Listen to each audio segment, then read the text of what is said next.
बिस्मिल्लाहिर्रहमानिर्रहीम। मोहतरम नाजरीन व सामईन, अस्सलाम वालेकुम। पेश खिदमत है सब रंग डाइजेस्ट में शाया होने वाला शकील आदिलज़ादा का तहरीर करदा मशहूर ज़माना नावल बाजीगर। मोहतरम सामईन, अब तक आप बाजीगर की 59 अक़सात समाअत फरमा चुके हैं और अब हाजिर खिदमत है किस्त नंबर 60। नीचे हजारों फीट गहराई में दरिया बह रहा था। दरिया के चौड़े पाट के सबब पुल भी बड़ा था। यहां से हम 2 दिन पहले गुजर चुके थे। पुल आने पर सबने बेख्तियार बिट्ठल की तरफ देखा, लेकिन बिट्ठल के माथे पर कोई शिकन और आंख में हल्की सी चमक भी नहीं उभरी। यही एक ऐसी जगह थी जहां सबको सिमट के पुल पार करना था। बिट्ठल की हिदायत पर वादी से लौटने के बाद अब तक हथियार हमने यूं ही छोड़ रखे थे। बंदूकें कांधों पर झूलती रही थीं और तमंचे चाकू जेबों में पड़े रहे थे। उन्हें भी इस मकाम पर एहतियात का एहसास था। अव्वल तो वो कतार के अंदाज में जमे ही नहीं, पुल के उस सिरे पर दाएं बाएं फैल गए। दूसरे उन्होंने पहले अपने आधे आदमी अबूर करा दिए, तब हमसे बढ़ने को कहा। बाकी आधों ने दूसरी जानिब हमारे पहुंच जाने पर पुल अबूर करना शुरू किया। दोनों अतराफ उधर पहुंच जाने वाले और इधर रह जाने वाले लोग हमारे पुल से गुजरने के दौरान हथियार उठाए खड़े रहे।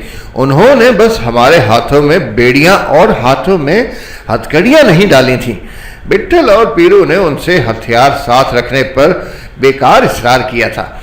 ये सिर्फ जमीन का दिलासा था। किसी लम्हे उनकी नजरें हमसे ओझल नहीं रही थीं। हर तरफ उनकी सलाखें खड़ी थी। हमारी हालत उस कैदी से मुख्तलिफ नहीं थी जिसे सलाखों के पीछे हथियार दे दिया जाए। कैदी ज्यादा से ज्यादा क्या करेगा? करीबी पहरेदार पर झपटेगा या फिर खुद को मार लेगा। सारे जेल खाने को तो वो तमंचे और चाकू से नहीं काट सकेगा। मोहतरम नाज़रीन और सामीन, आपसे गुजारिश है कि उर्दू की तरक्की व तरवीज में भरपूर हिस्सा लें। हमारी ऑडियो कुतुब को अपने दोस्तों और अजीज़ों क़ारिब में मुतारिफ़ कराएं। पसंद आने पर लाइक करें और कमेंट्स में अपनी कीमती राय से ज़रूर आगाह करें। अगर आपने ये चैनल सब्सक्राइब कर लिया है तो हम आपके शुक्रगुजार हैं। अगर नहीं किया तो फ़ौरन सब्सक्राइब कर लें ताकि आइंदा आने वाली तमाम ऑडियो कुतुब बर वक्त आपको मिल सकें। पुल तय करने में खासा वक्त लग गया था। हम एक आधी मील और चले होंगे कि हल्की बूंदाबांदी होने लगी।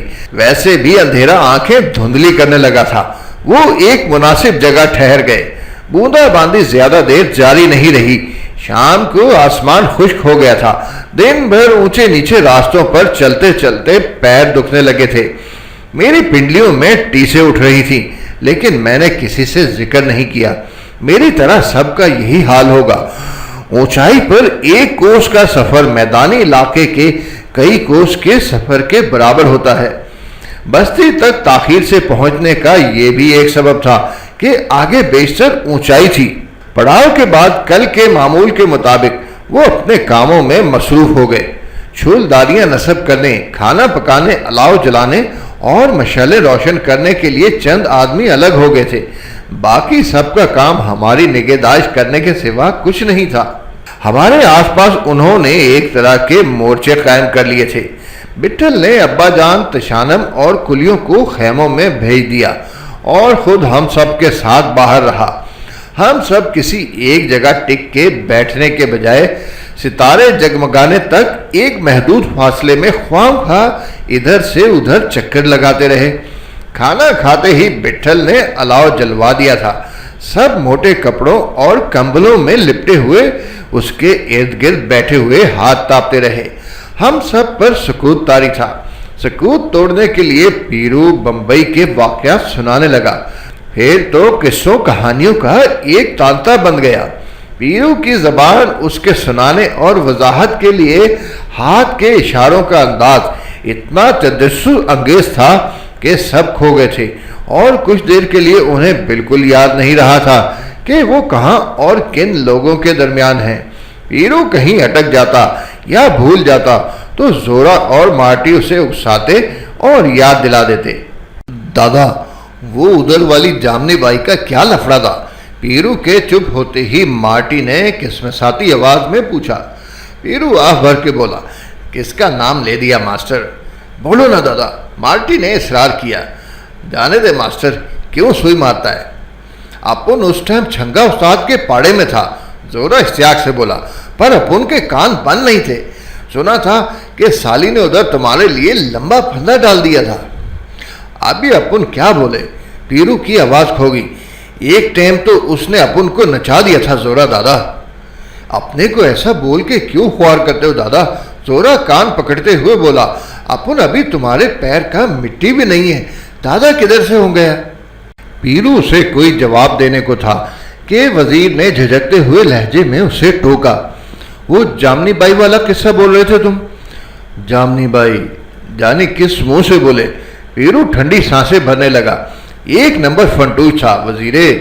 एक टाइम पूरा दावर उसका गुलाम था। कलर साली का बिल्कुल जामन जैसा और बदन किसी मंदिर का मूर्त माफिक था। रोज उसको हथौड़ी से ठोकता था या चाकू से काट छांट करता था। ऐसा संभाल के रखा था जैसा उधर बंबई में डोली राम अपनी दुकान के कांच के पीछे गोरी मेम की मूर्ति संभाल के रखता है, एकदम नीचे से ऊपर तक खिंचा हुआ, कुतुब के लाड की तरह। आंख बड़ा बड़ा, हिरनी माफिक, बाल साला बस पैरों तक आने से बच गया था। कलर जामनी नहीं होता तो किसी महल का रानी बनता।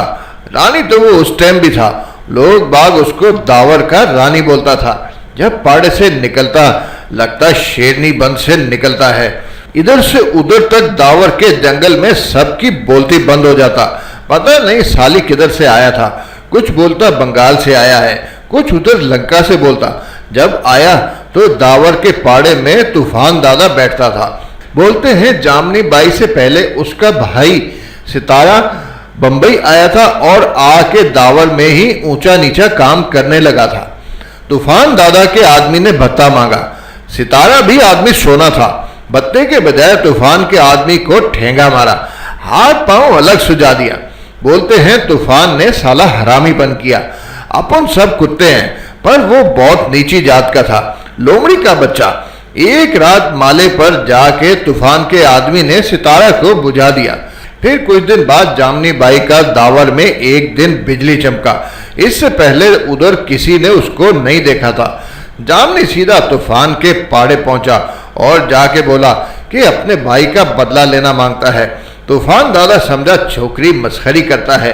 जामनी बाई तैयार होके आया था और पता नहीं साली लोहा पी के आया था या जादू करा के। उसी टाइम तूफान को नर्क का टिकट कटा दिया।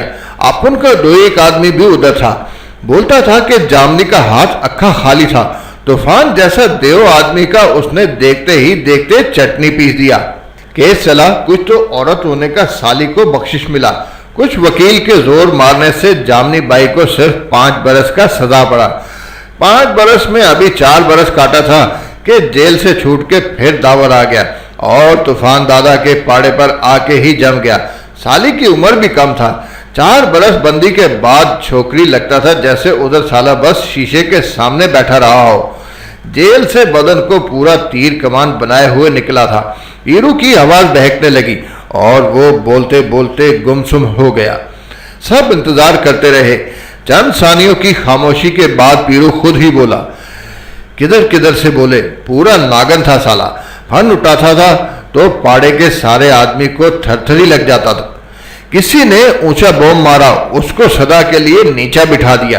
गेरवे और नीले रंग के सिवा दूसरा कलर साड़ी नहीं पहनता था। उधर दावर के आजू बाजू पाड़ों के दादा लोग को मौत मांगता था तो वो उधर जामनी बाई के पाड़े को उनके मुंह फेर देता था। जिसने जामनी बाई से मखौल किया, अपने आप से मखौल किया। जामनी बाई कभी खुद से किसी पाड़े में नहीं गया। वो उधर अपने को बंद रखता था, पर दादा लोग एक औरत का सुन के अपनी ख्वारी समझता था। उस टाइम के बाजू में जांगड़ी दादा का बहुत मशहूरी था। उसको लोग बुलडाग भी बोलते थे। जामनी बाई ने कुछ नहीं बोला था कि जांगड़ी ने आदमी बेच के बोला, अपन से शादी बनाओ, तुम रानी अपन राजा, दोनों का पाड़ा मिल जाएगा। जामनी बाई जांगड़ी के आदमी की बात सुनता रहा, फिर अपने हाथ की चूड़ी उतार के भेज दिया। जांगड़ी समझ गया कि अभी जामनी बाई का क्या मतलब है। चाकू उसके हाथ में तैरता था। आंख का गरम और दिल का जवान था। बोला, अपुन आता है, तैयार हो, अभी लाल कलर का साड़ी पहनना। जामनी ने जवाब दिया, कभी आओ, अपुन इधर ही है। दूसरे दिन जांगड़ी हार फूल लेके गया। जामनी ने लाल कलर का साड़ी पहन रखा था।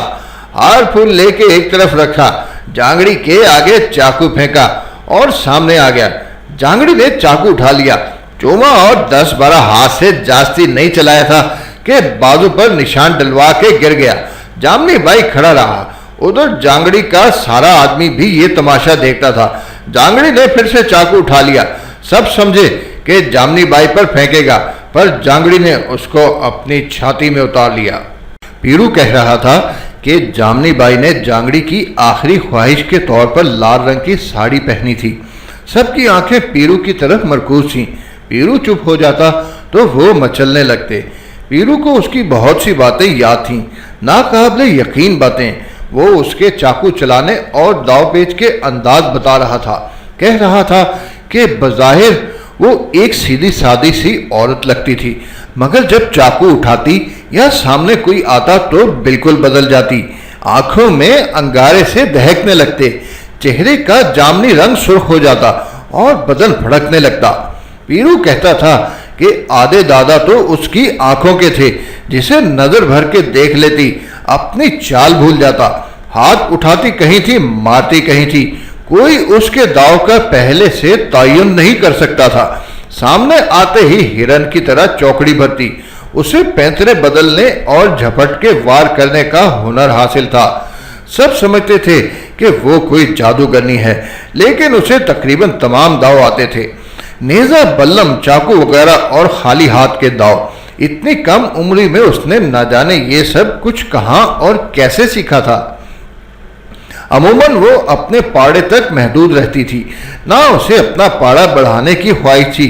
जितने अड्डे उसकी तहवील में आए, उन सब के उस्तादों ने खुद उससे छेड़खानी करके उसकी गोद में डाल दिए थे, जिनमें कई को तो उसने यूं ही छोड़ दिया, कई पर अपने आदमी बिठा दिए।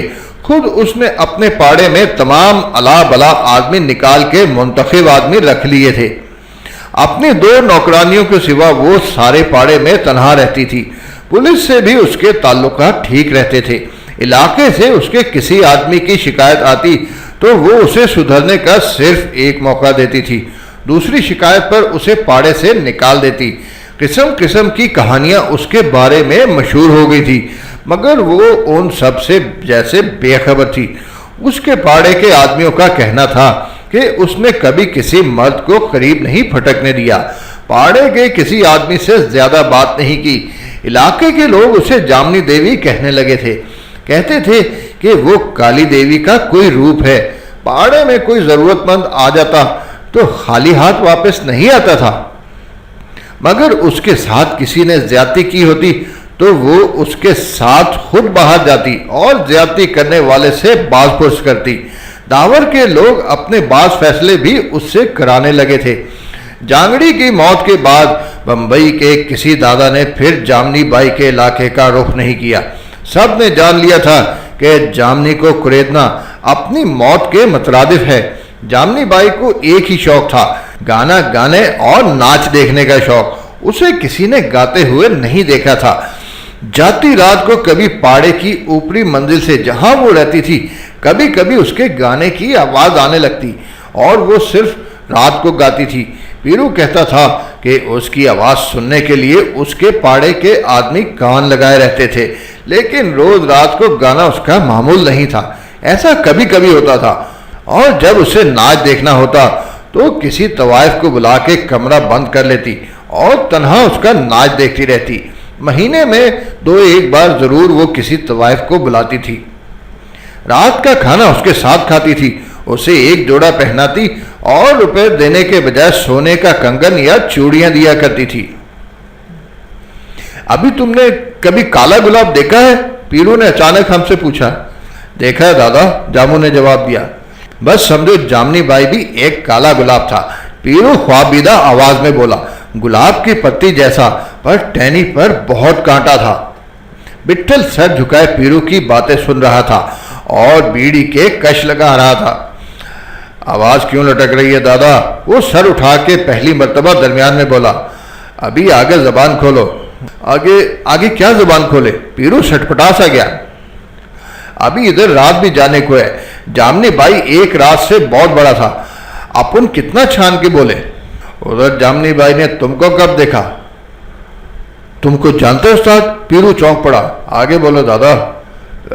कसम से विट्ठल भाई, अपने बोलो, तुम जामनी बाई को जानता है? कभी नाम सुना था, सिर्फ नाम, देखने की चीज था। उधर बंबई में अपुन ने तुमको पहली बार देखा तो जामनी बाई बहुत याद है। तुम उस टाइम होता। अब वो कहाँ है दादा? हलाकू ने बेचैनी से पूछा। पहरेदार हमारे करीब आते और कनखियों से झांकते हुए गुजर जाते। कल की तरह अपने खेमों में सोने के बजाय हमारे अलाव के गिर्द बैठे रहना उनके लिए हैरानी का बायस होगा। रात आहिस्ता आहिस्ता बीत रही थी। अलाव के शोलों ने कम से कम हमारे अतराफ की सर्दी दूर कर दी थी। ताहम हवा का कोई तेज झोंका चल जाता तो आग भी ठिठुरने सी लगती। सूलम ने देर हुई चाय की केतली अंगारों पर रख दी थी। पानी खोलते खोलते सूख गया। किसी को चाय पीने का ख्याल नहीं आया। जामो, पलटू और मार्टी पीरू को तिनके चुबो रहे थे। अभी रात बाकी थी। पीरू कहने लगा कि उस वक्त जब जामनी बाई दावर के इलाके में अड्डा जमाए हुए थी और बेताज की रानी थी, पीरू का भी माहम के इलाके में एक अड्डा था। ज्यादा बड़ा तो नहीं, मगर आमदनी के एतबार से बड़े अड्डों से कम नहीं था। 6 जुए खाने और शराब की कई भट्टियां इलाके में चलती थीं। इधर उधर के पहाड़ों के आदमी आके पीरू को जामनी बाई के किस्से सुनाते थे। पीरू हाथ का सच्चा था। माहम का अड्डा उसने अपने हाथ ही के बल पर हासिल किया था। बंबई के और दादाओं की तरह पीरू के दिल में कभी यह ख्याल आता था कि वो जामनी बाई के हाथ से चाकू छीन ले, लेकिन पीरू उसके बहुत से वाकया सुन चुका था और जब जामनी ने कभी उस इलाके को नहीं छेड़ा तो उसे ख्वामख्वाह उससे बैर करने की क्या जरूरत थी। दूसरे दादा जामनी बाई को दावर के इलाके से बेदखल करने में नाकाम हो गए थे।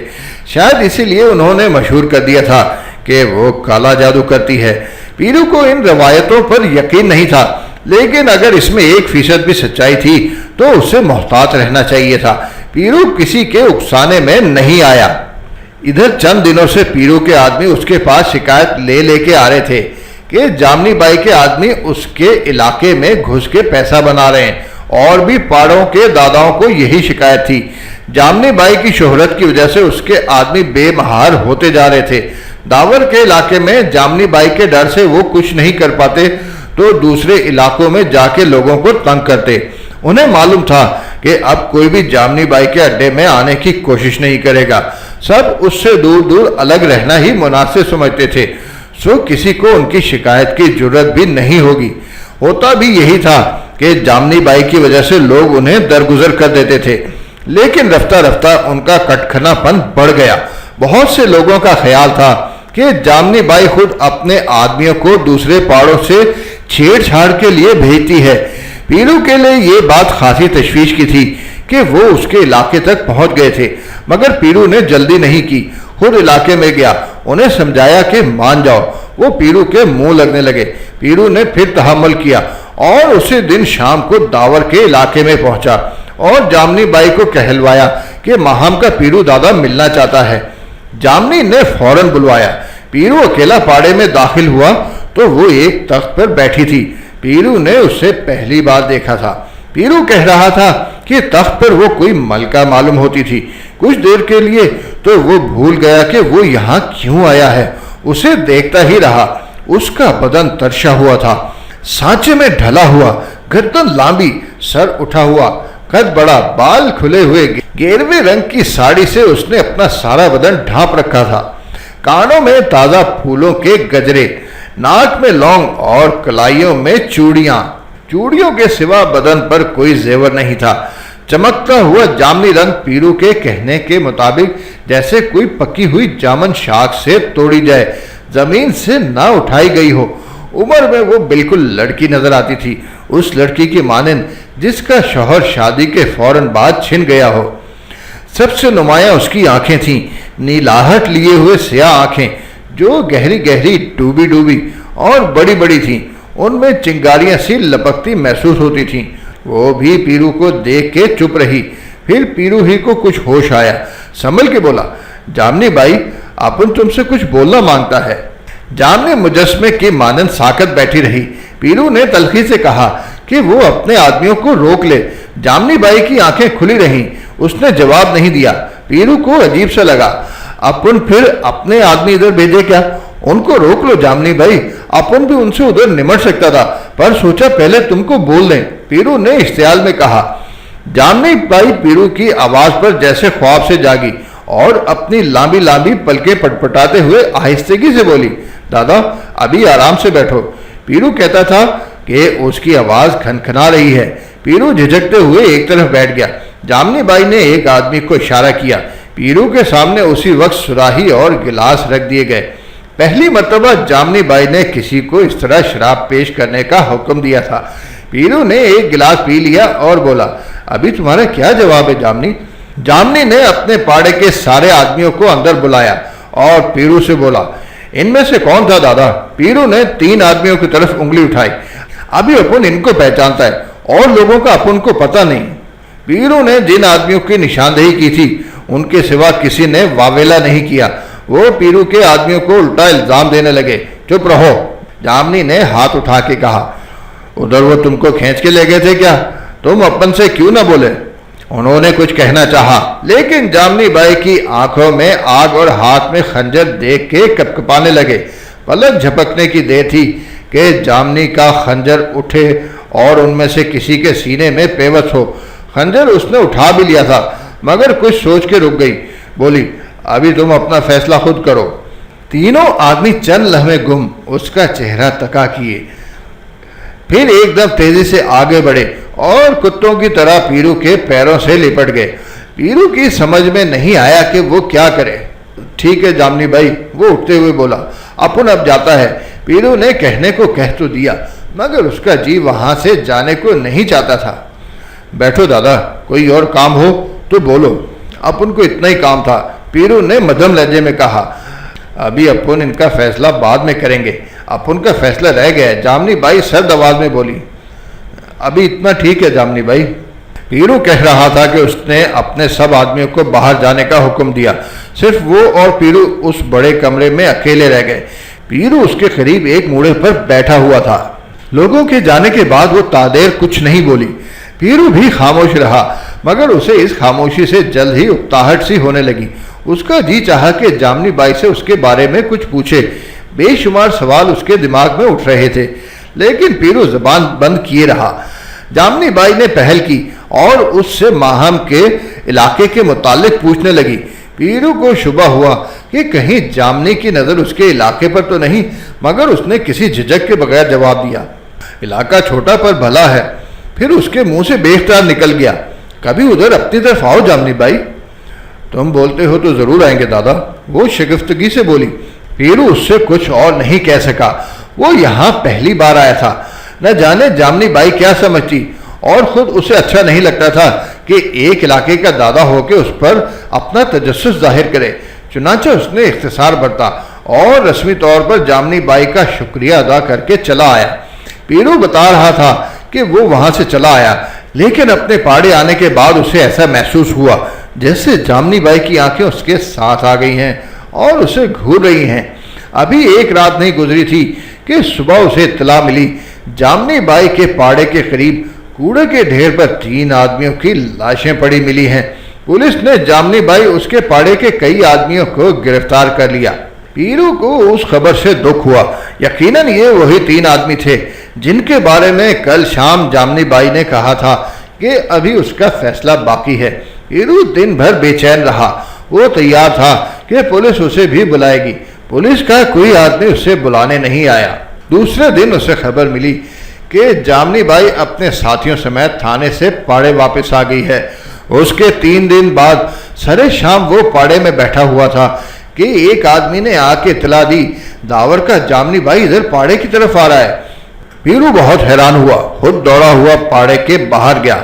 जामनी बाई तन्हा दरवाजे पर मौजूद थी। दादा अपन आ गए, उसने हौले से कहा।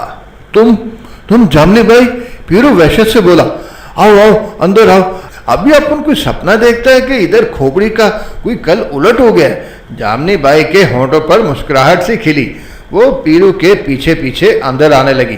पाड़े के तमाम लोग उसे देख के हैरतज़दा थे और उसकी आमद का मकसद जानने के लिए बेताब। इससे पहले जामनी बाई के बारे में कभी नहीं सुना गया कि वो किसी पाड़े में खुद आई हो। वो कहीं आती जाती नहीं थी। पीरू उसे एक तरफ और साफ कमरे में ले आया और पूछा कि वो उसकी क्या खातिर करे। जामनी बाई ने कहा कि उसे भीड़ भड़का पसंद नहीं है। पीरू ने अपने तमाम आदमियों को बाहर निकाल दिया। तुमने बोला था अपन इधर आ गए हैं, तुमने बोला था अपन इधर आ गए हैं, वो धीमे लहजे में बोली। तुमने इधर आके अपन को बहुत खुश किया। पीरू को मुनासिब अल्फाज नहीं मिल रहे थे। अभी बोलो अपन क्या क्या करे। बैठे रहो दादा। बैठा तो अपन इधर ही है, पर अपने को। जामनी ने नजरें उठा के देखा तो पीरू बौखला गया। अपन सिर्फ तुमसे मिलने, तुमको देखने आया है, वो डूबती आवाज में बोली। हो। पीरू पहलू बदलने लगा। अपन तुम्हारे सामने है। तुम इधर दादा कैसे हो गए? क्यों क्यों? पीरू का खून भड़कने लगा। तुम्हारा मतलब इनको ये सब बाप मरते टाइम नहीं लिख गया था जामनी बाई? जानते हैं दादा। फिर तुम क्या बोलना चाहता है? कुछ नहीं दादा, वो किसी कदर उदासी से बोली। नहीं, तुम कुछ बोलना चाहता है, पीरू ने तुंदी से कहा। उसने अपनी नजरें झुका ली और बैठी जैसे कुछ सोचती रही। पीरू ने भी बात वहीं छोड़ दी, लेकिन उसका इस्तराब सिवा हो गया था। उसे कुछ बोलने में इसलिए दुश्वारी पेश आ रही थी कि अभी तक वो जामनी बाई की अचानक आमद का सबब तय नहीं कर सका था।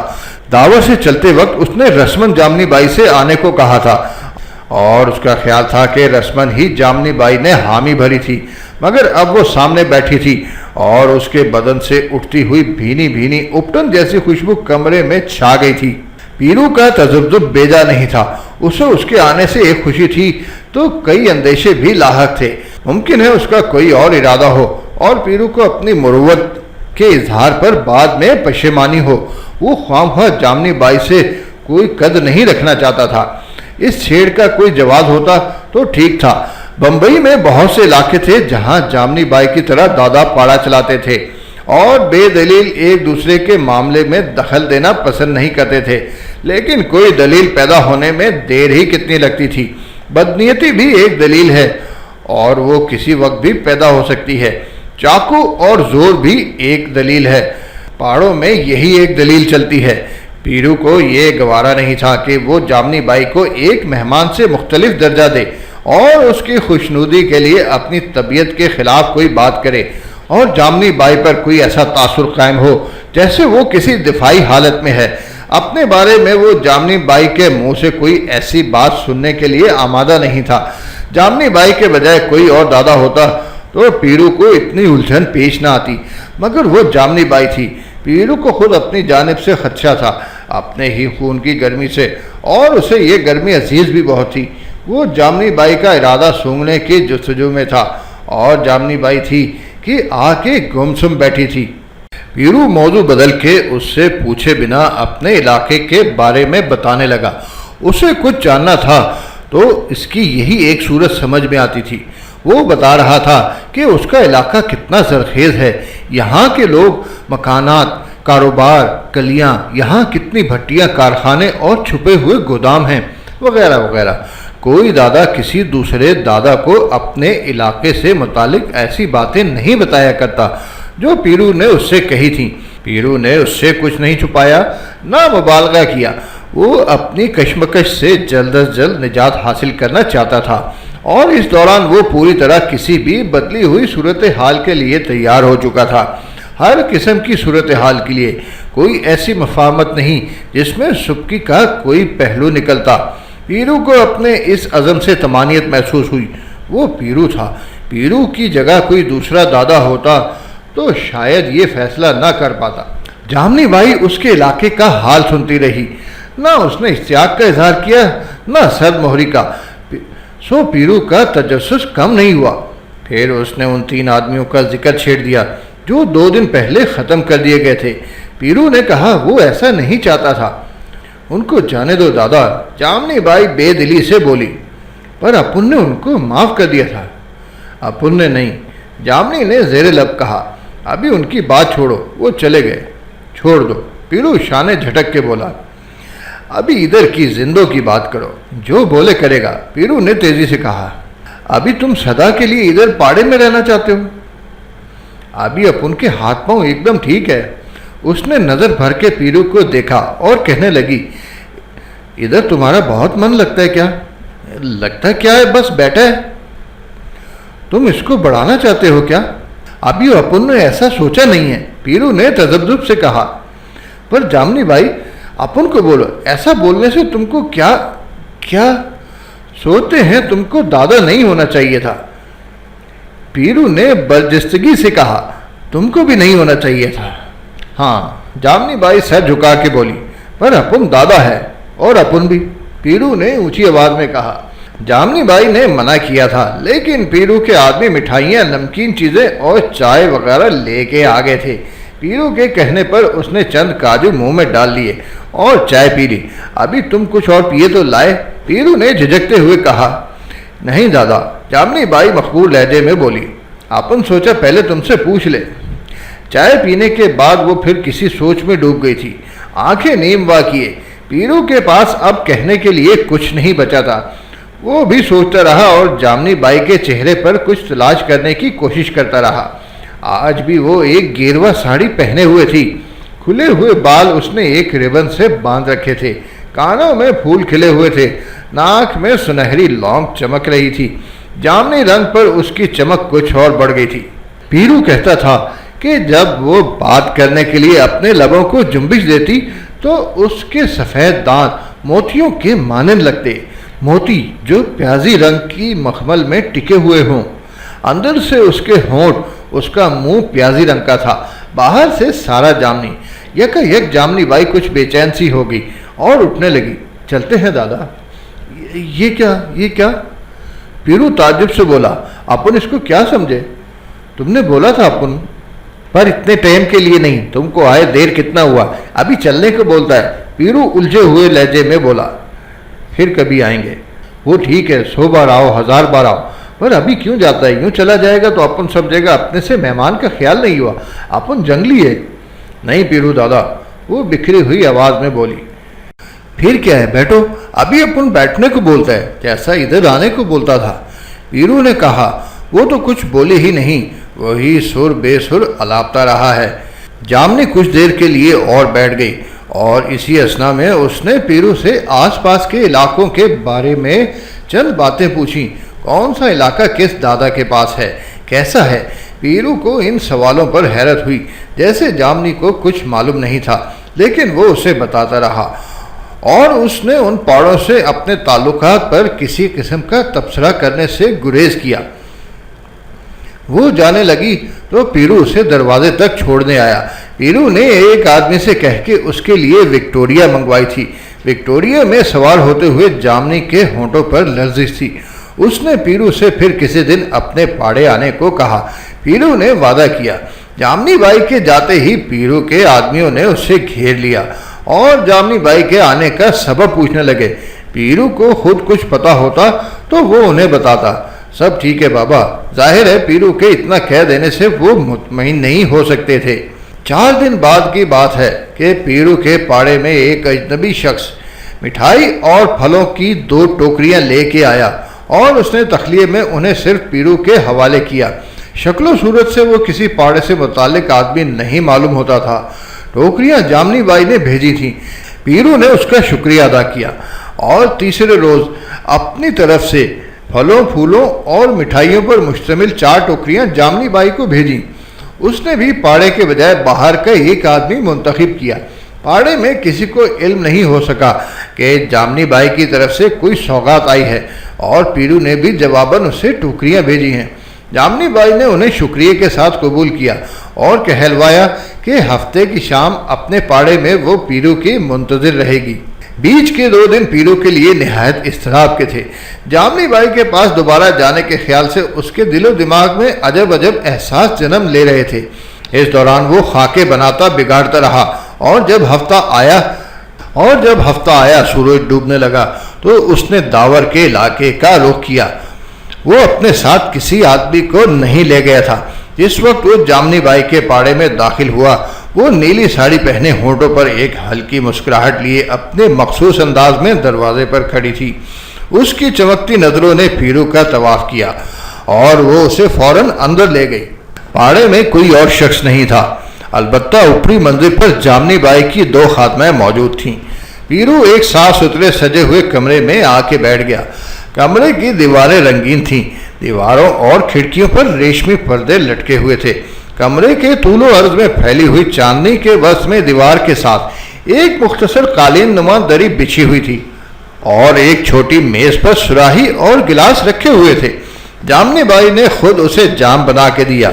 उसी वक्त गंदुमी रंग और बोटे कद की एक खूबसूरत लड़की जरक कपड़े पहने घुंघरू छनकाती अंदर आई और उसके आते ही हारमोनियम और सितार की आवाज गूंजने लगी। साजंदे कमरे ही में कहीं थे, नजर नहीं आ रहे थे, लेकिन जल्द ही पीरू को पता चल गया कि वो सामने लटके हुए दबीज नीले पर्दे के पीछे मौजूद हैं। लड़की ने दोनों को झुक के सलाम किया और रक्स करने लगी। पीरू को ऐसा लग रहा था जैसे वो सो रहा है और कोई ख्वाब देख रहा है। जामनी बाई एक दूसरे गांव तकिए से टेक लगाए उसके करीब ही बैठी थी। उसे इस तरह बैठी देख के कोई नहीं कह सकता था कि वो किसी पाड़े से मुताल्लिक है और चाकू उठाना जानती है। वो बस एक औरत थी, एक लड़की। पीरू ने चाहा कि वो उसके और करीब हो जाए, बहुत करीब हो जाए, लेकिन वो खुद अपनी जगह से ना हट सका, ना जामनी बाई की तरफ बढ़ सका, ना उससे अपनी ख्वाहिश का इज़हार कर सका। जामनी बाई की तरफ नजरें उठाते ही उसका इरादा मुतजलजल हो जाता था।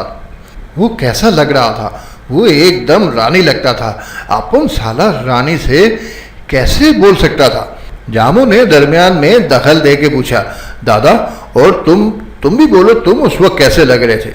पीरू ने आह भर के कहा, अपन क्या जाने, पर ठीक ठाक ही होगा। पीरू ने अपने बारे में नहीं बताया था कि वो खुद कैसा मालूम हो रहा था। अब भी उसका सुर्खो सफ़ेद रंग उसके गालों पर दमकता था। उसके घुंघरियाले बालों पर अभी तक स्याही गालिब थी। लगभग 20 साल पहले की बात थी। उस वक्त पीरू का क्या हाल होगा?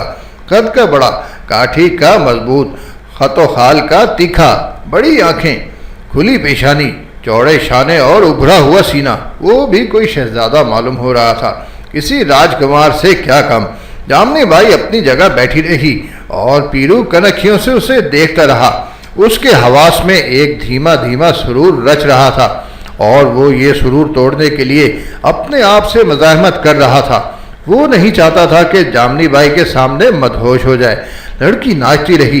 जामनी बाई ने नाच के दौरान उसे दूसरा जाम बना के दिया। पीरू ने मना नहीं किया। वो चुस्कियां लेता रक्स देखता रहा, मगर उसका ध्यान रक्स में नहीं था। वो मुसलसल जामनी बाई के मुतालिक सोच रहा था। लड़की ने नाच के 2-3 भाव बताए होंगे कि जामनी ने उंगली के इशारे से उससे रोक दिया और पीरू से पूछा कि क्या रक्स जारी रखा जाए। पीरू ने यूं ही सर हिला के इनकार कर दिया। इसमें उसके इरादे को दखल नहीं था। फिर खादमाओं ने खाना लगा दिया। खानों की अक़साम कम थीं, मगर वो सब नफासत से चुने हुए थे और निहायत लजीज थे। जामनी बाई इस कदर तकल्लुफ से खा रही थी कि पीरू को कहना पड़ा, अभी तुम तो कुछ खाता ही नहीं है, इधर भी तुमसे अपन ही बोले क्या? खा रहे हैं दादा, वो मुतबस्सम लहजे में बोली। खाने के बाद जामनी बाई ने फिर उससे पूछा, क्या दोबारा नाच का एहतमाम किया जाए? पीरू उससे बात करना चाहता था, सो उसने कहा, अभी तुम्हारा मर्जी हो तो चलेगा। जामनी बाई ने लड़की को नहीं बुलाया और अपने लफ्ज जैसे सी के बैठ गई। फिर वही खामोशी। पीरू का दिमाग काम नहीं कर रहा था कि वो क्या कहे, क्या करे। क्या यूं ही बैठा कभी दीवारें कभी जामनी बाई को घूरता रहे। सुकूत के एक तवील वक्फे के बाद जामनी बाई के बदन में जुम्बिश हुई। उसकी पलकें थरथराईं और उसके होंठ सुकड़ने और फैलने लगे जैसे वो किसी अजियत में मुब्तला हो। दादा, वो सरगोशियाना लहजे में बोली, अपन तुमसे कुछ बोलना मांगता है, अपन को हुक्म दो। पीरू ने मचल के कहा, हुक्म नहीं, जो भी बोलो, अपन सुनने के लिए बेकल है। अभी अपन तुमसे सब बोले देते हैं। उसकी आवाज़ सहमी हुई थी। हाँ हाँ, पता नहीं तुम क्या बोलोगे, पर अपन को इसकी चिंता नहीं है। अपन के मन में तुम्हारे लिए बहुत जगह है। अपुन ने सोचा तुमसे सब कह दें, कुछ न छुपाएं, जो कुछ अपने पास है अभी बोल दें। ना तुम रोज इधर आ सकते हो, ना अपुन उधर जा सकते हैं। तुम बोलोगी तो अपुन रोज इधर आएगा। अपुन को भी उधर आने के लिए किसी से बोलने की जरूरत नहीं, पर ऐसा ठीक नहीं है। वो आहिस्ता आहिस्ता बोली। फिर जो ठीक है वो बोलो, पीरू ने बेताबी से कहा। वो चंद लम्हे चुप रही, फिर रुकी रुकी आवाज में बोली, अपुन सदा के लिए तुमको अपना और अपने को तुम्हारा बनाना चाहता है। पीरू के कान सुन हो गए। जामनी बाई ने सर झुका लिया। अपुन को लाग लपेट नहीं आती, साहब बोल देते हैं, पर इसको कुछ और मत समझना, अपुन की ऐसी मर्जी है। जामनी बाई, पीरू की सिसकी निकल गई। तुमको बहुत हैरत है क्या? वो बोली। नहीं। क्या अपुन के लिए ऐसा बोलना ठीक नहीं है? क्यों नहीं, पीरू ने बदहवासी से कहा। पीरू का सारा जिस्म गुम हो गया था। जो कुछ उसने सुना उसकी बाज़गश्त उसके रगों पे में सनसना रही थी। इसके बावजूद उसे अपना सुना हुआ एक शराब मालूम हो रहा था। जामनी बाई के इजहार में कोई बात सराहत तलब नहीं थी। उसने जो कहा था उसमें कोई सिर नहा, कोई रम्ज, कोई आमेजिश नहीं थी। उसे साफ सुना पढ़ा जा सकता था। वो दिन की तरह उजला, रात की तरह स्याह था। पीरू को ऐसा महसूस हुआ जैसे जामनी बाई ने उसे उठा के आग में फेंक दिया है।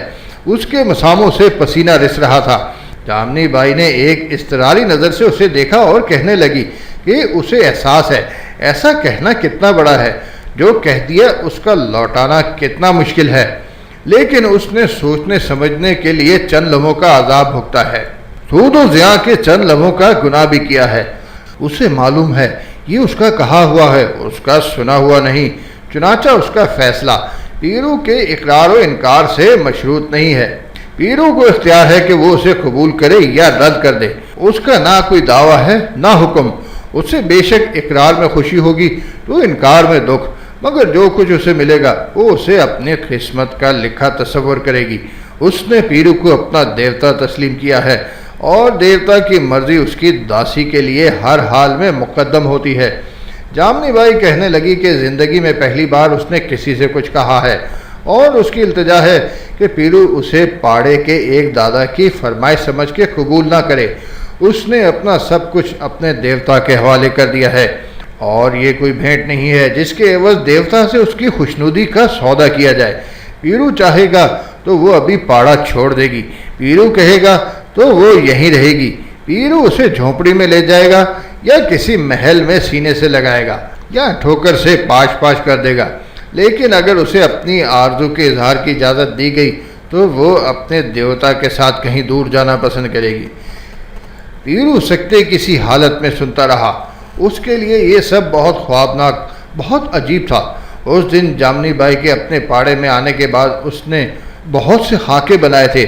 उनमें ऐसा कोई खाका नहीं था। पीरू की उम्र ज़्यादा नहीं थी। इस मुख्तसर ज़िंदगी में उस पर बहुत से वक्त गुजरे थे। वो किसी ऐसे वक्त से दो चार नहीं हुआ था। उसने ज़िंदगी में बहुत से सवालों के जवाब दिए थे। ये सब मुख्तलिफ सवाल थे। जामनी बाई, उसने बमुश्किल अपने हवास बजा किए और ढीली आवाज़ में बोला, बस करो, अभी अपुन तुमको क्या बोले? अपुन ने किसी जवाब के लिए तुमको नहीं बोला। जामनी बाई, पीरू ने झपट के उसे अपने बाजू में भींच लिया। पीरू कहता था कि उसकी आंखें आंसुओं से नाआशना थीं, लेकिन वो सब कहीं रुके हुए थे जिनका इल्म पीरू को नहीं था। उस रात उसकी आंखें फट पड़ी, उसका सारा चेहरा भीग गया। जामनी बाई भी सिसक रही थी। वो उसे कोई जवाब नहीं दे सकता था, कुछ भी नहीं कह सकता था। जामनी बाई ने बहुत देर कर दी थी। पीरू का दिमाग एक और शख्स के ख्याल से लरज रहा था। वो भी किसी शहजादी से कम नहीं थी। उसके सीने में भी दिल के फूल धड़कते थे। पीरू लम्हे गिन रहा था कि वो कब आती है। पीरू ने उससे कहा था कि वो आखिरी सांसों तक उसकी राह तकता रहेगा। उस लड़की के घर वाले इज्जत और शान के लोग थे। वो इस नाजुक सी जान बेटी के लिए किसी रियासत से आए हुए एक राजकुमार के ख्वाब देख रहे थे। दरमियान में पीरू ने उस राजकुमार की जगह ले ली, मगर पीरू के पास कोई रियासत नहीं थी, ना उसका कोई शजरा था, ना इम्तियाज़, ना पस मंज़र, ना पेश मंज़र। बम्बई के थानों में उसका नाम सरे फहरिस्त था। वो कई बार जेल जा चुका था। उसका हुनर सिर्फ चाकू था। लड़की वालों ने उसे मुस्तरद कर दिया, लेकिन लड़की ने नहीं। वो अपने घर वालों को आमादा कर रही थी। और उसने पीरू से कहा था कि अगर वो उन्हें मनाने में नाकाम हो गई तो एक दिन सबको छोड़ के उसके पास चली जाएगी। और वो ऐसी ही थी। पीरू को यकीन था कि वो यकीनन बदल जाएगी, वो नहीं बदलेगी। उसे एक दिन आना है, किसी भी लम्हे वो सारी जंजीरें, सारे बंधन तोड़ के अपनी मंजिल, अपने मरकज़ पर आ जाएगी। पीरू की ज़ात में जज्ब होने और पीरू को अपनी ज़ात में जज्ब करने। पीरू उस दिन का बेकरारी से मुंतज़िर था। उसने जामनी बाई से कुछ नहीं छुपाया, सब कुछ कह दिया। जामनी बाई की आंखों के समंदर में एक सानिया के लिए तलातम सा बरपा हुआ, मगर दूसरे ही लम्हे उसमें एक ठहराव आ गया। पीरू को उस तलातम से इतनी वहशत नहीं हुई जितनी उसके सुकून से। जामनी बाई सर झुकाए खामोश रही। रात गए पीरू दादा दावर के पाड़े से वापस आ रहा था तो उसके पैर लड़खड़ा रहे थे, उसका सारा जिस्म जल रहा था और सर खाली खाली था। इसी आलम में कई दिन गुजर गए। पीरू जामनी बाई के पास नहीं गया, मगर जामनी बाई हर लम्हे उसके सामने ही रही। फिर एक दिन शाम को बेइरादा उसके कदम दावर के पाड़े की तरफ उठ गए। जामनी बाई के कान उसकी आहट पर लगे हुए थे। पीरू को देखते ही उसके सरापा में तलातम सा पैदा हो गया। उसने वालिहाना नज़रों से उसका इस्तकबाल किया, लेकिन उसके होंठों पर सकूत की मोहर लगी रही। पीरू उसके बाद भी कई बार उसके पाड़े में गया। जामनी बाई की डबडबाती नज़रें उसका सीना काटती थीं। वो खामोश बैठा रहता था, चुपचाप, गुमसुम और चला आता था। जामनी बाई कभी उसके सामने बैठती, कभी उसके पहलू में सिमटी जाम बना के देती रहती और वो बैठा हलक में उंडेलता रहता। जब जाम ज़्यादा हो जाते तो जामनी बाई हाथ रोक लेती। वो पीरू अपने पाड़े में किसी को इतला दे के नहीं आता था, मगर जामनी बाई के यहाँ उसके आने जाने की खबर रोपोश न रह सकी। लोग चे मंगइयाँ करने लगे, मगर वो उनसे बेनियाज जामनी बाई के यहाँ जाता रहा। उसके पास उससे कहने के लिए कुछ नहीं था, तब भी वो जाता रहा। उसके पाड़े के साथी उसे मतहोश निगाहों से देखने लगे थे। पीरू अब उनसे ना इलाके का हाल पूछता था, ना आमदनी का हिसाब लेता था। दिन भर या तो वो पाड़े के किसी कमरे में पड़ा रहता या फिर कहीं निकल जाता। उसने पाड़े में चाकू वगैरह की मशकें कराना और जोर करना छोड़ दिया था और सवेरे वर्जिश करने का मामूल भी भूल गया था। पीरू के जिस्म में उसके बकौल धुआं सा भरता गया, इतना धुआं कि उसके लिए नाकाबिले बर्दाश्त हो गया। आखिर एक रोज उसने उस लड़की को जामनी बाई के बारे में सब कुछ बता दिया। जामनी ने उससे क्या कहा है, उसने उससे कुछ भी नहीं छुपाया। उसे उम्मीद थी कि वो लड़की क्या कहेगी, क्योंकि उसका दिल फूल की तरह नरम, शबनम की तरह शफाफ था। वो पीरू की मसीहा थी, उसका मदावा थी। पीरू जब अपना अहवाल कह के उसके पास से उठा तो अपने आप को बेवजन महसूस कर रहा था, लेकिन वो तकरीबन एक हफ्ते तक जामनी बाई के पास नहीं गया। एक हफ्ते बाद जब उसने दावर के पाड़े जाने का फैसला किया तो उसका खून तेजी से गर्दिश कर रहा था, मगर वो उसके अज़म की गर्दिश थी। 7 दिनों बाद जामनी बाई ने पीरू को दरवाजे पर देखा तो अपने काबू में ना रह सकी। उसके बाजुओं में छुप के बिखर सी गई। वो बहुत कमजोर नजर आ रही थी। अभी अपुन आ गया, पीरू हाँफते हुए बोला। इतने दिन तुम किधर थे दादा? अपुन अपने आप को बना रहा था। जामनी बाई की आंखें छपकने लगीं। उसकी समझ में पीरू की बात नहीं आई। पीरू ने उसके कान में चुपके से कहा, अभी अपन तुमको इधर से ले जाना मांगता है जामनी बाई। दादा, वो तड़प के बोली, तुम क्या बोलते हो? हाँ जामनी बाई, अपन ने बात कर लिया है। किससे? अपने आप से, और अभी उससे जिसका अपन ने बोला था। उसने अपन से बोला, पीरू जाओ जामनी बाई को ले आओ। उसको अपन ने एकदम सब बोल दिया था। सुनता रहा और सुन के बोला, उधर जाओ जामनी बाई से बोलो अपन दोनों साथ साथ रहेगा। ना माने तो बोलो हम उसकी नौकरानी बन के रहेगा या उससे अलग रहेगा।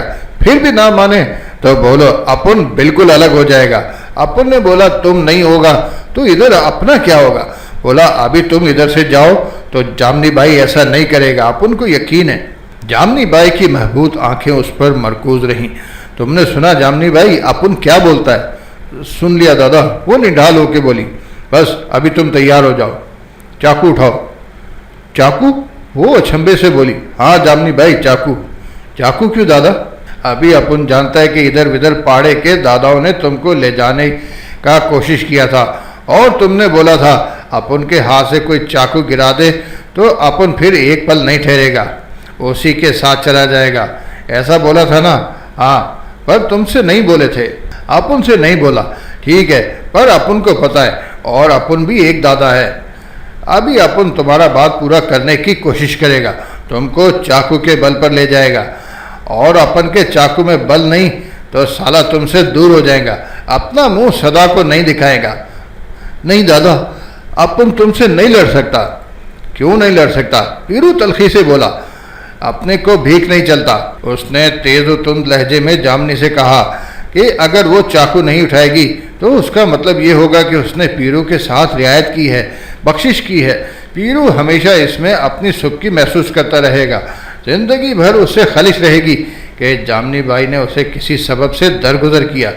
वो अपने आप से निगाह मिला के रहना चाहता है, निगाह चुरा के नहीं, कांटे के साथ नहीं, कि बम्बई के एक पाड़े के दादा की हैसियत से वो जामनी बाई का अहल नहीं था। कोई शक नहीं कि जामनी ने पीरू को एक दादा की सूरत में नहीं देखा था, और उसने भी साफ तौर पर कह दिया था कि पीरू उसे भी एक पाड़े की दादा न समझे।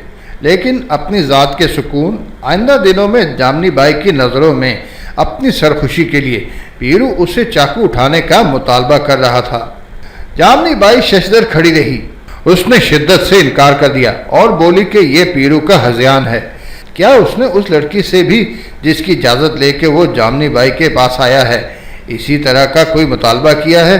अगर पीरू ने उस लड़की से कुछ नहीं कहा और उसे जूं का तू कबूल किया है, तो जामनी बाई के सिलसिले में उसकी ख्वाहिश क्यों है? वो जामनी बाई नहीं है, वो पाड़े में नहीं है। पीरू ने झंझला के कहा। उसने पहले किसी को ऐसा नहीं बोला जैसा जामनी बाई ने बोला था।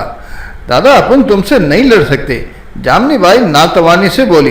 पीरू नहीं माना, कहने लगा जामनी बाई के इनकार के मानी इसके सिवा कुछ नहीं कि वो पीरू की शिकस्त से हरासा है। उससे यकीन है कि पीरू उस पर काबू नहीं पा सकता।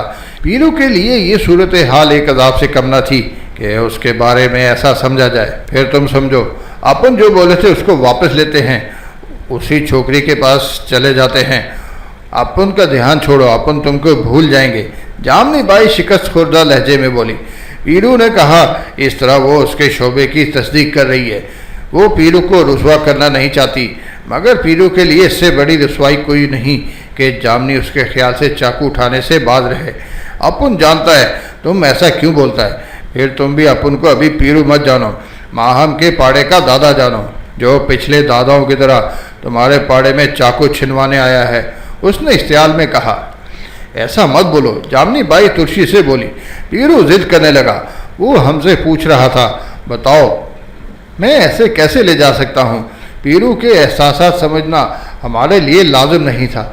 पीरू ने अपनी ज़बान से नहीं कहा, लेकिन उसे बहुत से एहसास होंगे, दूसरे पाड़ों के दादाओं का और सबसे ज़्यादा अपने आज़ार का। वो उस औरत को कैसे घर ले जा सकता था जिस पर कुल्ली इख्तियार का उसे एतमाद ना हो। अगर जामनी बाई पीरू के बयान के मुताबिक उसके ख्याल से पहलू तही कर रही थी तो पीरू के लिए हमेशा का ताज़ियाना था। जामनी उससे इल्तिजा करती रही, लेकिन जितना वो इल्तिजा करती रही पीरू का इसरार इतना ही बढ़ जाता। और जब जामनी बाई ने ये जान लिया कि उसका इकरार पीरू के लिए उल्टा महमीज़ का काम कर रहा है तो उसने खामोशी इख्तियार कर ली। पीरू कहता था कि उस वक्त उसके चेहरे पर घटा सी छाई हुई थी, उसकी आंखें फटी हुई थी। देर तक उस पर सन्नाटा तारी रहा। ठीक है दादा, वो शिकस्ता लहजे में बोली, जैसा तुम बोलते हो ठीक है। पीरू ने आगे बढ़ के उसे अपनी आगोश में समेट लिया। जामनी बाई, उसने रूंधे हुए लहजे में कहा, अभी तुम समझो अपन ऐसा क्यों मांगता है। जामनी बाई का सरापा उसकी आगोश में फड़कता रहा। पीरू ने देर नहीं की, उसे खदशा था जामनी बाई अपना इरादा ना बदल दे। अभी पाड़े के सारे आदमियों को बुला लो, उसने जामनी बाई से कहा। उनको क्यों दादा?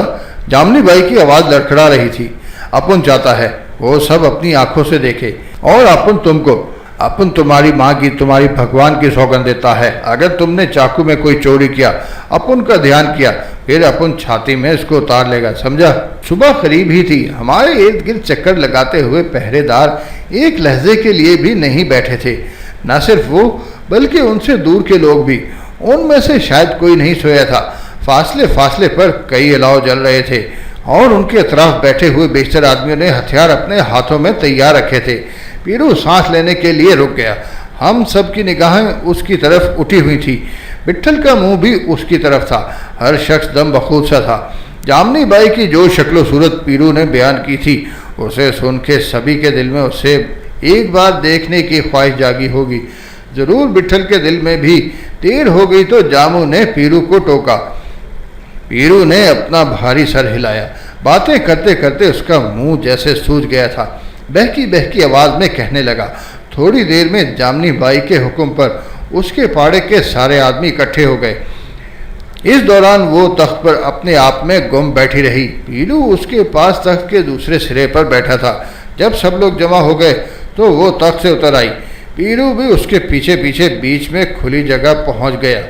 जामनी बाई ने अपनी साड़ी का पल्लू कमर से बांध लिया और अपने बिखरे हुए बालों की लटों में गिरहें लगा दी। सर को कई झटके दिए और उल्टा हाथ बाएं जाने बढ़ा दिया। पाड़े के एक आदमी ने फौरन चाकू उसकी तरफ उछाला। जामनी बाई ने फुर्ती से उसे उचक लिया। चाकू हाथ में आते ही उसके सरापा में एक झुरझुरी सी पैदा हुई। उसने अपनी बड़ी बड़ी आंखें चंद लम्हों के लिए भेंच लीं। उसके सीने में जवार भाटा सा उठ रहा था। आंखें खोल के उसने एक नज़र पीरू को देखा। पीरू को ऐसा लगा जैसे उसकी आंखों में आग भड़क रही है। दादा, उसने लरजीला आवाज़ में मुखातिब किया।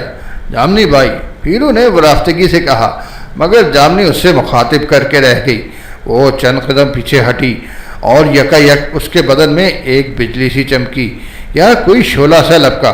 उसके पीछे हटते ही पीरू ने भी अपना चाकू तान लिया। चश्मे ज़दन में वो दोनों आमने सामने थे। पीरू की नज़रें उसके चाकू से बंधी थीं।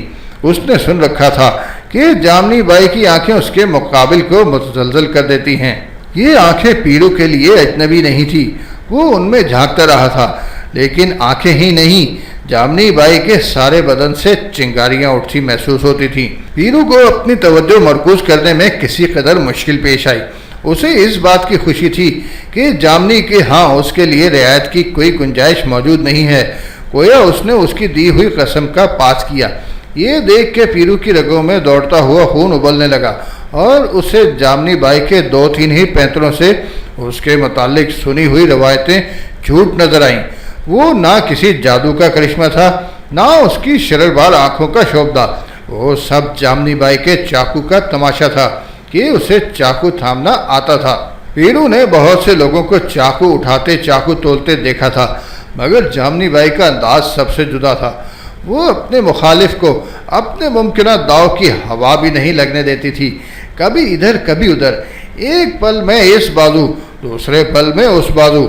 उसका बदन हवा की मानिंद था, समंदर की उठती हुई लहर, फिरकी की तरह।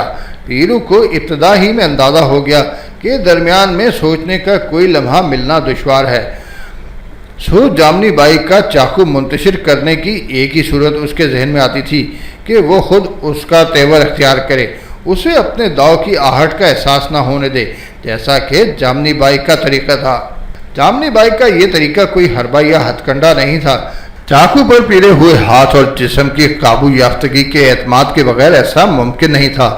पीरू की ख्वाहिश थी कि जो कुछ होना है जल्द से जल्द हो जाए, देर तक आमने सामने रहने की नौबत ना आए।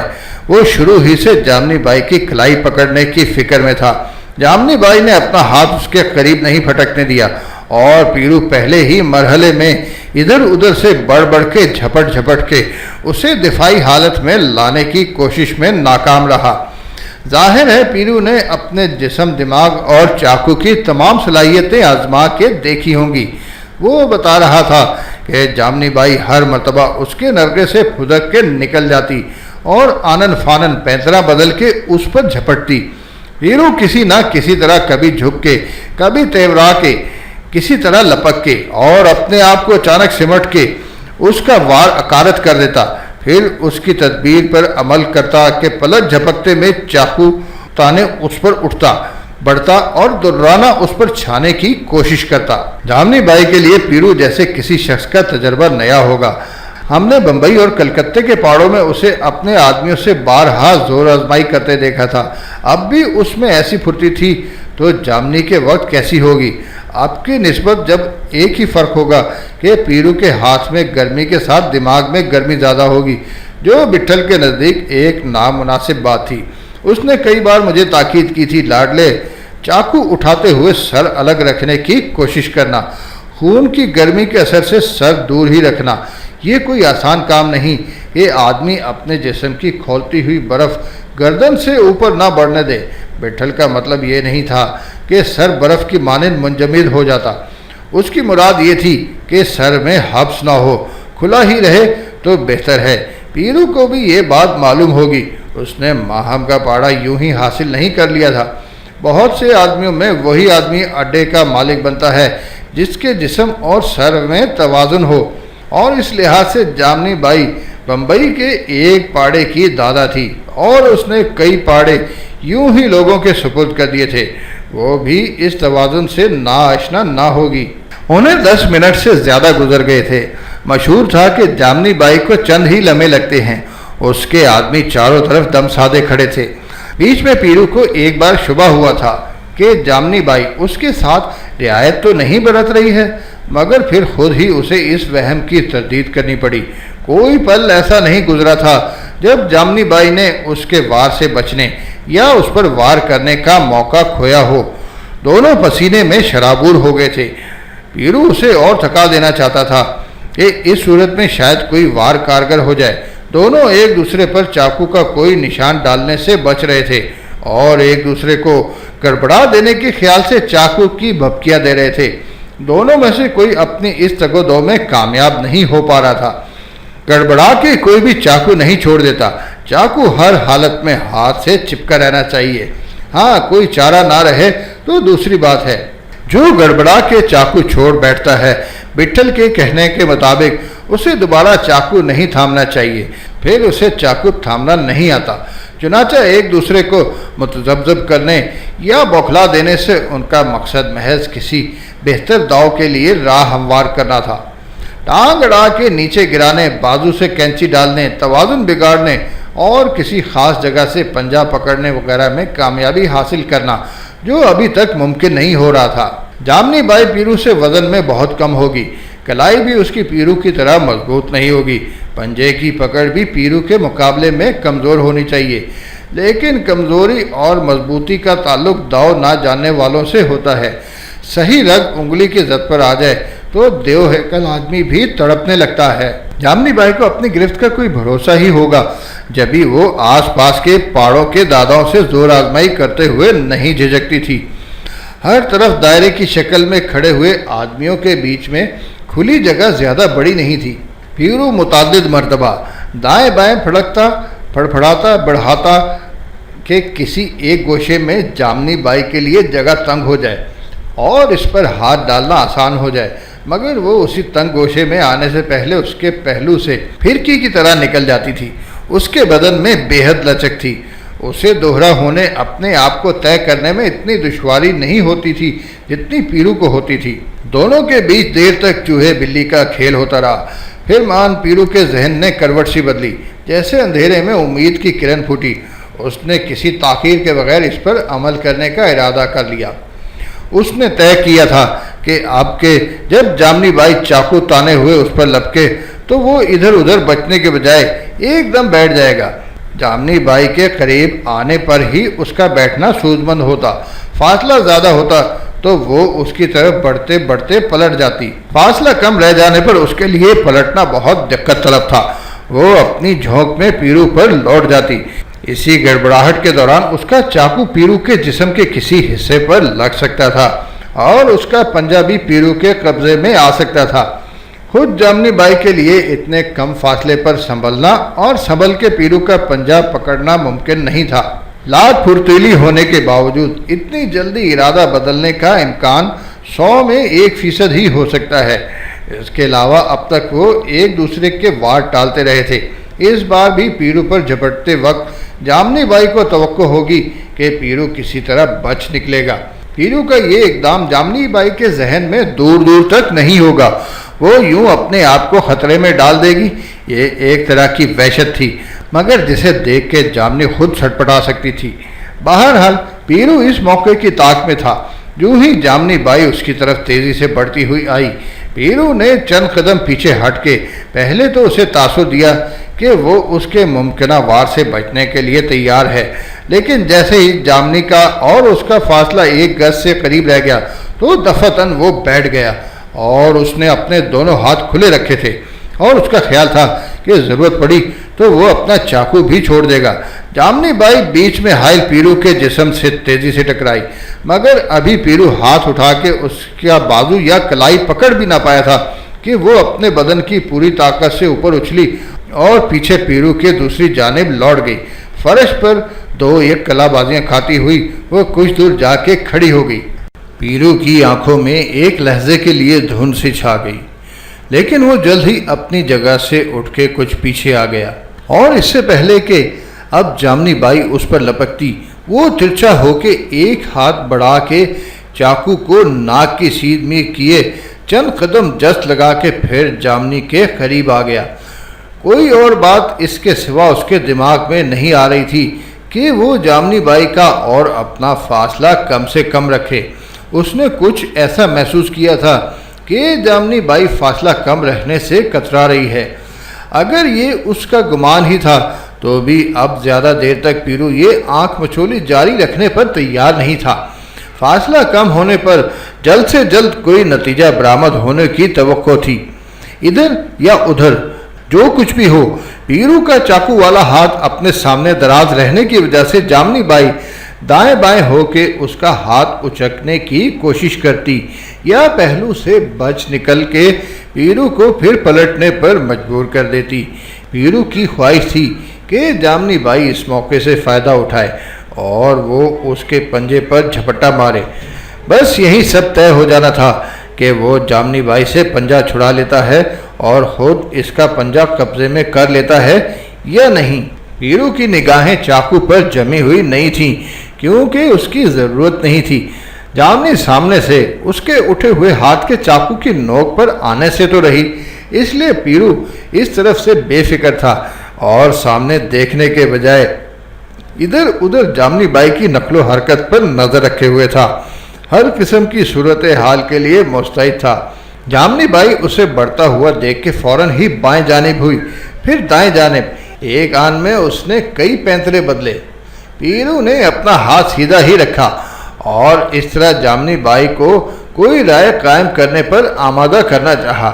जामनी के लिए इसमें कोई खतरा नहीं था, वो किसी तरफ भी हो सकती थी, मगर पीरू का इस अंदाज में चाकू उठाए हाथ फैलाए रखना उसे शक में डाल सकता था। वो पीरू के इंतहाई बाएं जानिब हो गई। नतीजतन पीरू को भी रुख बदलना पड़ा, लेकिन उसने अपना हाथ वैसे ही फैलाए रखा। जामनी बाई इस असना में बढ़ चुकी थी।